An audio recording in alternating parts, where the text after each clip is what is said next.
Ассаламу алейкум рахматуллахи ва баракатух дейт. Ва алейкум ассалам рахматуллахи ва баракатух. Интернеттен дем салам, кара дуадан арылтам деп көп жарнамалар чыгып жатат. Ошондойлорго кандай ишенсек болот дейт. Эми ар кандай? Өзү негизи илим алуу, дем салдыруу ар кандай болот да. Ошол себептен интернеттен илим алууга болбойт.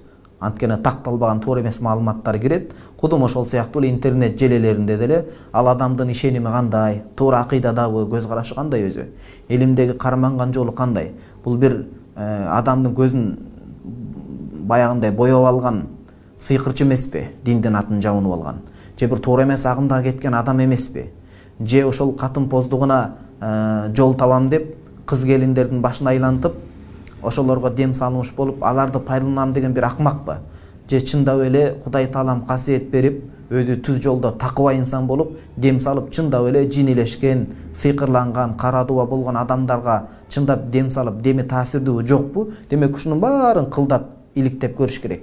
Ошол себептен жарнамада келгендин баарын эле сокурча ээрчип, ишенип, жетеленип кеткен болбойт. Атайын ишенимдүү муфтияттын көзөмөлүнөн өткөн, жолсо чоң аалымдар сунуштап өткөн адамдарга дем салдырган жакшыраак. Андай адамдардын бири менин көз карашымда, менин билимимде, ошол эки адамды айта кетсем жаңылышпайм, 3 адамды. Бир ошол Молда Надыр деген устазыбыз бар.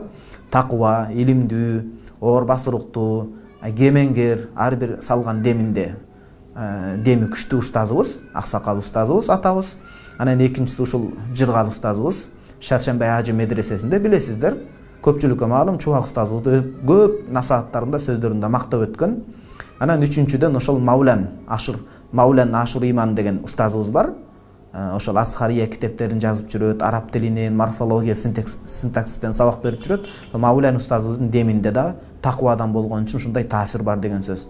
Ошондой ишенимдүү адамдарга барып дем салдырбасаңыз, азыр шылуундар өтө көбөйүп кетти. Баягындай өз курсагын ойлоп, өз жеке байлыгын ойлоп, шылуундар көбөйүп кетти. Этият болуңуздар, ишенимдүү гана адамдарга барып дем салдырсаңыз бир жөн.